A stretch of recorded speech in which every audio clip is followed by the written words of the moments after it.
Muchas gracias, presidenta. Buenas tardes a todos y a todas y a quienes nos están viendo en casa. Quería empezar mi intervención saludando a la Asociación por la Recuperación de la Memoria Histórica, a la Comuna y en especial a Ascensión Mendieta, un ejemplo de lucha y dignidad que merece el reconocimiento.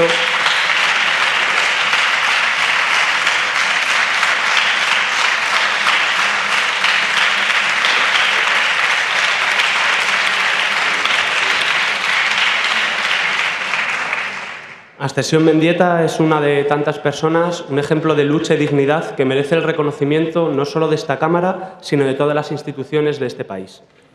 Antes de empezar con el contenido de las propuestas y las enmiendas presentadas, quería expresar un lamento porque desde la aprobación de la Ley 52/2007, popularmente conocida como la Ley de Memoria Histórica, se ha producido un ahogo presupuestario y no ha existido, salvo honrosas excepciones, un desarrollo legislativo a nivel autonómico o municipal de esta ley.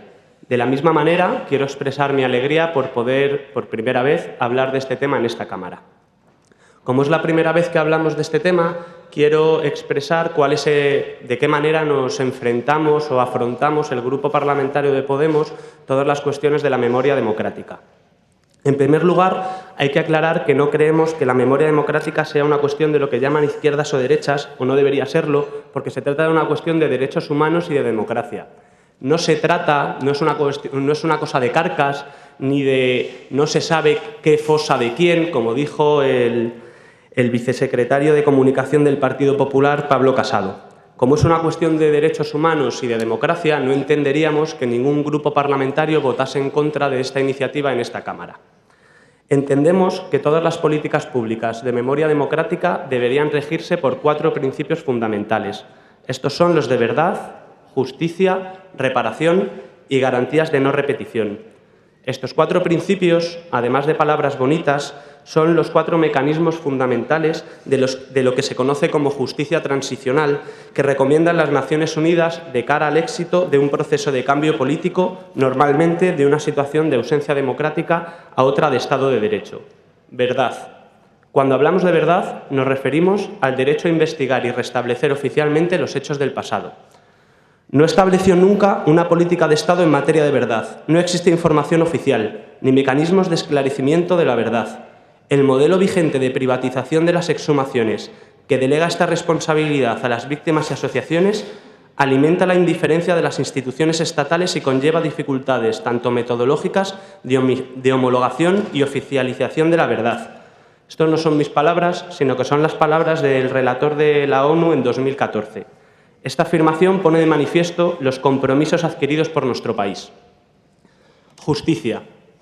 El derecho de justicia de las víctimas y sus familiares debe ser un principio rector que rija todas las políticas en materia de memoria democrática. Sin embargo, este derecho, que ya digo, no es un derecho que se haya inventado Podemos, sino que es una recomendación de Naciones Unidas, se topa con una ley, la Ley de Amnistía de 1977, y una judicatura española poco proclive a investigar y condenar el franquismo. Este bloqueo genera que, lamentablemente, tengan que ser otros países, en el marco de la jurisdicción universal, esa jurisdicción universal que el Partido Popular restringió por intereses comerciales con China, tienen que ser otros países como Argentina quienes hayan dado respuesta al incansable trabajo de las asociaciones de víctimas y familiares. Es el caso de Ascensión Mendieta, a quien saludaba al inicio de mi intervención, que hace menos de 2 meses consiguió exhumar los restos de su padre, Timoteo Mendieta. ¿Acaso no vivimos en un país que pueda hacerse cargo de reparar y reconocer los derechos de estas víctimas en materia de derechos humanos?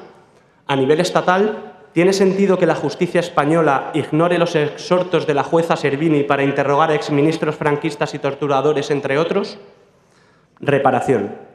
El derecho a la reparación debe ser asumido por el Estado. No valen excusas. No valen modelos de privatizaciones o externalizaciones. Las instituciones españolas y madrileñas tienen que asumir su deber como garante del cumplimiento de las políticas de justicia transicional y derechos humanos aprobados por la comunidad internacional hace décadas y, en su inmensa mayoría, ratificadas por España. Hace unos días, el insigne presidente del Gobierno en funciones, Mariano Rajoy, afirmaba en un programa de televisión que no tenía claro que sea cierto que haya personas que no sepan dónde están enterrados sus abuelos ni que el Gobierno pueda hacer algo por arreglarlo. Esa ignorancia supina no sería posible si las instituciones hubieran hecho lo que tenían que haber hecho hasta este momento. Sin embargo, un presidente que niega las violaciones sistemáticas de derechos humanos ocurridas en España durante tantas décadas, investigadas y constatadas histórica y jurídicamente, y que además contradice los informes de los relatores de la ONU y de toda la comunidad internacional, no es un presidente que defienda los derechos humanos. Y por favor,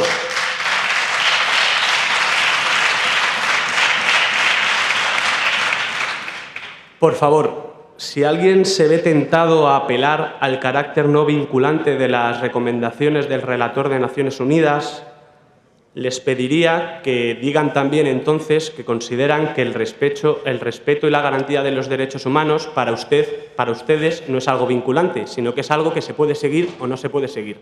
En nuestro grupo parlamentario siempre nos encontrarán en la defensa de los derechos humanos.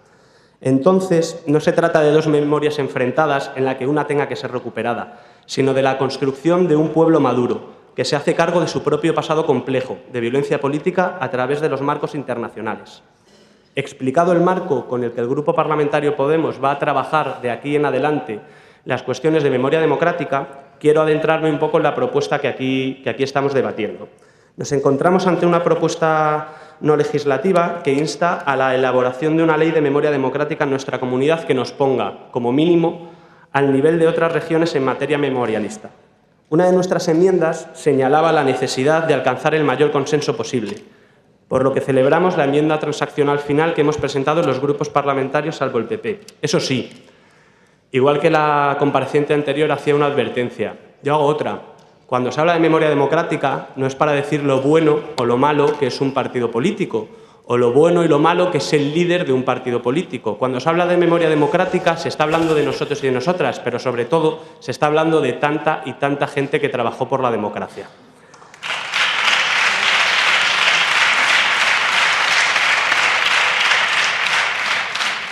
En dicha enmienda, la transaccional, se especifica la necesidad de elaborar un catálogo de lugares de memoria como herramienta de remoción de los símbolos y monumentos conmemorativos de exaltación de la dictadura franquista.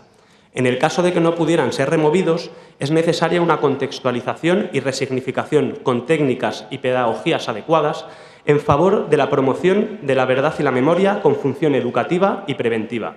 Lamentablemente, en este país no hemos hecho las cosas bien. Les voy a poner un ejemplo.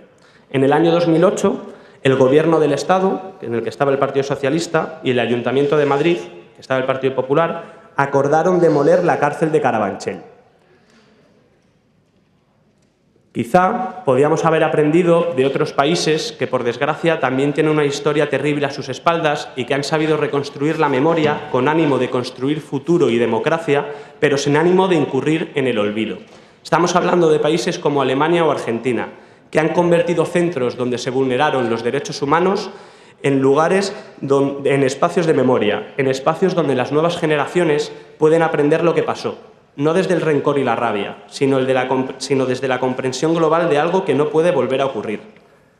Ya les digo que seguiremos trabajando en esta Cámara y en otras cámaras a nivel municipal, autonómico y estatal, para que el esfuerzo, el trabajo y la lucha de miles de personas sea escuchado por las instituciones y no se cargue sobre ellas, sobre las asociaciones de familiares y víctimas, la defensa de los derechos humanos. Por ejemplo, en esta Cámara presentaremos una propuesta para que se ponga una placa en la antigua Dirección General de Seguridad homenajeando a las cientos y miles de personas que fueron torturadas allí.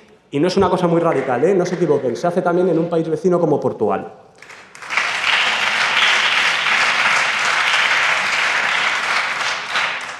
Decía el subcomandante Marcos que dicen que las puertas antes fueron ventanas y antes fueron y son memoria. Por eso temen los poderosos, porque quien tiene memoria tiene en su futuro una puerta. No valen excusas, no se trata de mirar al pasado sino al futuro, y para ello debemos estar a la altura de las miles de personas que dedicaron sus mejores años, incluso su vida, para que en este país consiguiéramos libertades y derechos sociales. Personas que trabajaron por la democracia. Se lo debemos a ellos y nos lo debemos a nosotros. Muchas gracias.